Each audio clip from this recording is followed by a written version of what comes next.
It's not even heartbreak at this point. I'm telling you, man. I don't know if it's just a rigged league and they decide, okay, here's what we're going to do. We're going to pick one franchise, or maybe we'll pick like 3. The Browns, the Giants, the Bears. We're going to make sure they're always fucking sad. I don't know what it is, dude. How do you not call timeout, okay? You see my emotions here? If you go back to the very beginning of my Chicago Bears videos, I would get real mad. Just a couple weeks ago, I'd get real mad, right? Because I cared still. How can you care when every single week is a new way to embarrass yourself? It's not even that they're it's fucking ridiculous, dude. If the Bears played 1 ounce of how they played in the second half and the first half, they win that game. But okay, we know the Bears are only a second half team, right? So we don't even bother with the first half. When we come out for the second half, we'll do good the entire game, but here's our problem. Once we get to about a minute left, we're just going to act like none of us have ever seen a football field before, okay? And Eberflus, he shouldn't have been here after the Hail Mary. I mean, he shouldn't have been here from last year. Last year should have costed him his job, but okay. Let's say he gets to stay this year. The Hail Mary, after that, he should have been gone. Ever since the Hail Mary, it's heartbreak, heartbreak, heartbreak. I mean, yes, we got blown out by the Cardinals and the Patriots, okay? So those two weren't very heartbreaking. It was just fucking annoying because you knew that we were favored. We should have won those, right? But it wasn't heartbreaking. But besides those two, the easy teams, besides those, just straight heartbreak. We play these good teams, and we look better than them for the second half of the game, and then we just fuck it up right at the end, right? And I mean, I'm at a loss of words for how there can be 40 seconds left, right, and you don't call a timeout. And here's the crazy thing, right? The Bears get a first down. It's not just, I mean, it is just Flus, but the refs are fucked too. That's what I mean on the rigged part. I mean, come on, dude.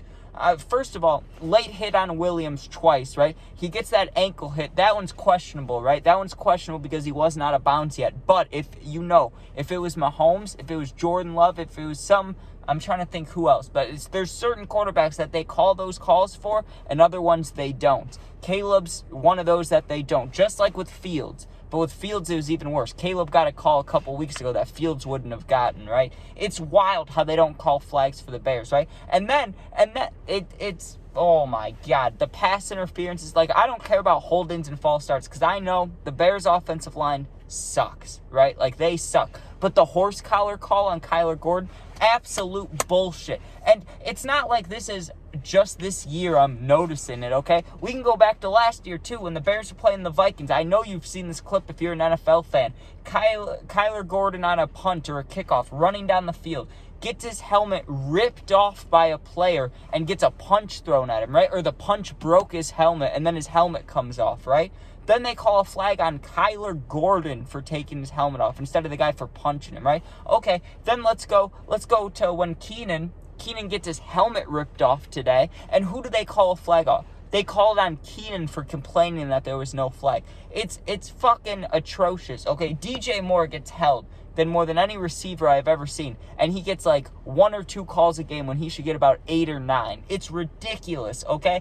Just think about it. You have Keenan Allen, DJ Moore standing right fucking next to each other. Those two, yeah, I mean, in some lists, they're both in the top 10 or they're both in the top 8. Whatever it is, those are 2 very good receivers. When you have them 2 next to each other, one of you has to be open, which they are. It just mind boggles me. Think about them 2, okay? Then you have Cole Kmet, then you have Rome Odunze, then you have DeAndre Swift.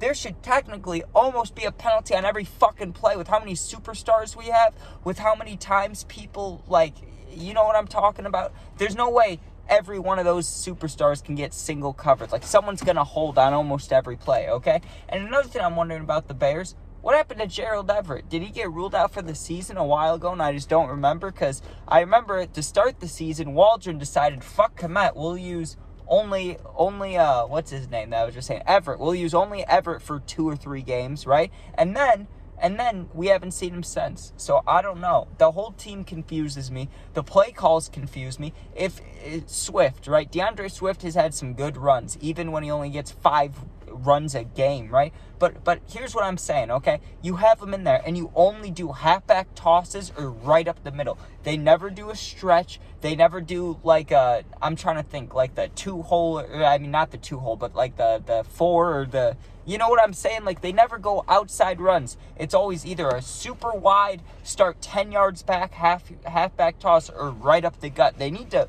move around a little bit. It pisses me off, dude, the whole team.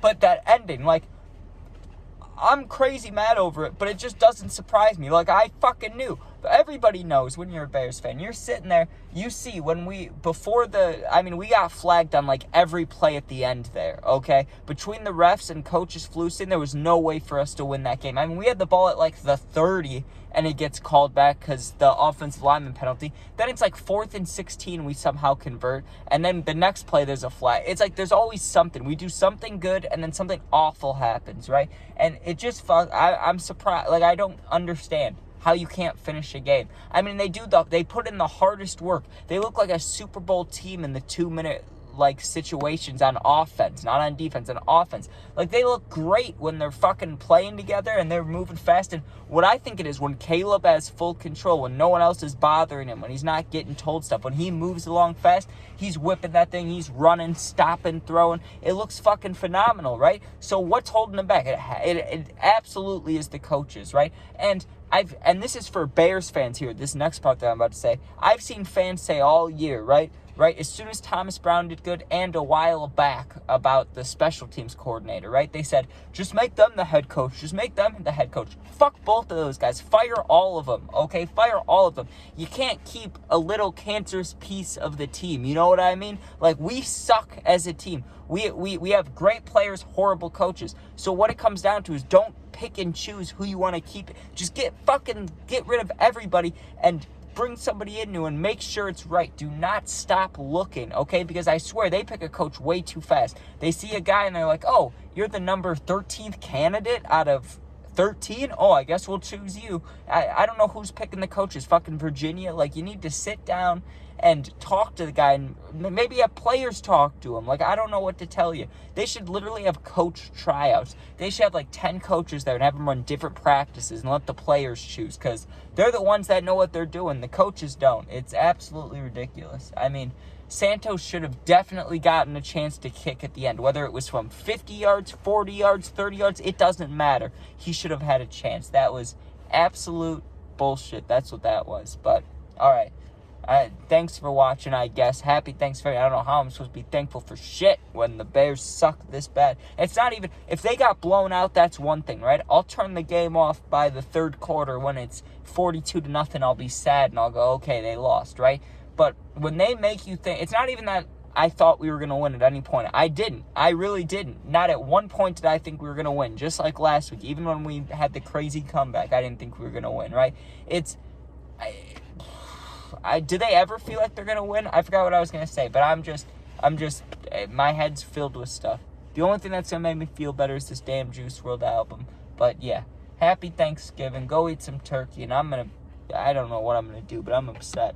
I don't like the Bears. Like, what's going on? I mean, I love them, but I don't like them. They piss me off, dude. And it's not even the players. I love the players. I have all of their backs. If I saw one of the players right now, I'd go up to him, dab him up, and be like, I know it's not you, bro. I know it's the fucking coach. I know it's not you guys. I mean, they get pumped up. They make plays. They do everything they can, and the coaches just hold them back. But all right. Thanks for watching. Be safe. Peace out. Everything's wrong. Why? Just why?